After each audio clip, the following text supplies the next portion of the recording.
waxaa farxad weyn noo ah aniga oo safiirkii Soomaaliyeed ee Kenya iyo bulshada Soomaaliyeed ee Kenya ku dhaqanba in uu maanta noo yimid siyaaro rasmi ah inuu Prime Ministerkii noo yimid Xasan Cali Khayre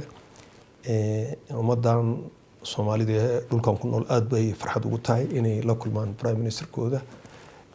wuxuu ku yimid invitation rasmi ah ku yimid wuxuuna la kulmayaa saacadaha soo socda madaxweynaha Uhuru Kenyatta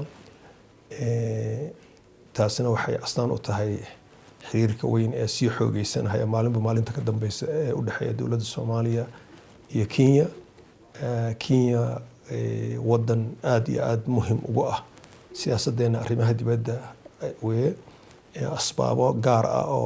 oo jira dartiis asbaabaha waxaa ka mid ah marka ugu horeysay xuduud inaan la leenahay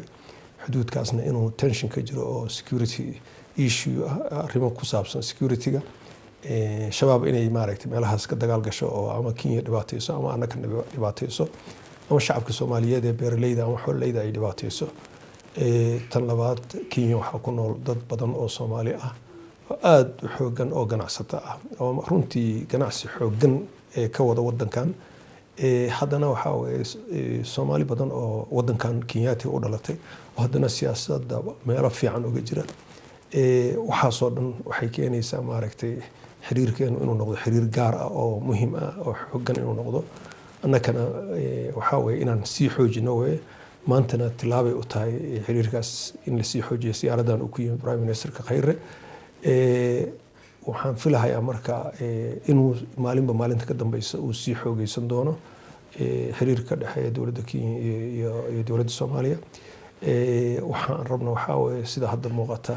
ganacsi baa naga dhexeeya laakiin ganacsigu ma dheelitirna waxaan rajaynaynaa in mar shir baa ka socda hadda maanta iyo berriba oo JCC la dhaho shirkaasi marka waxaan rajaynaynaa in lagu soo qaadi doono qodobo badan amniga iyo lagu soo qaadi doono dhaqaalaha iyo maaragtay ganacsiga lagu soo qaadi doono waxaan rajaynaynaa Soomaaliya waxay ka mid noqotay ECOWAS ururkan ay ka mid noqotay in faa'iidooyinkooda in ay caanamaasho faa'iidooyinkooda waxaa ka mid ah inay wadamada ku jiro dhan ay Soomaaliya waxay rabto geyn karto ay u dhoofin karayso ay ka tartami karayso oon lagu samayn karaynin wax discrimination ah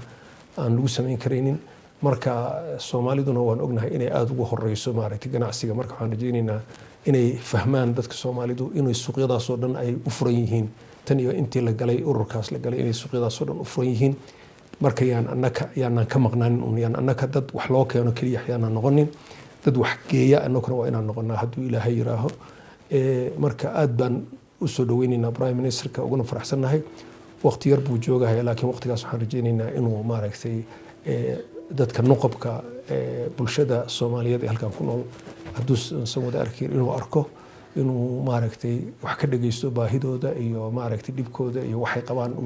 isaguna uu la sheergareeyo xaaladda horumarka ay dowladda ku tilaabsatay iyo meeshay wax marayaan intaasaan rajaynaynaa marka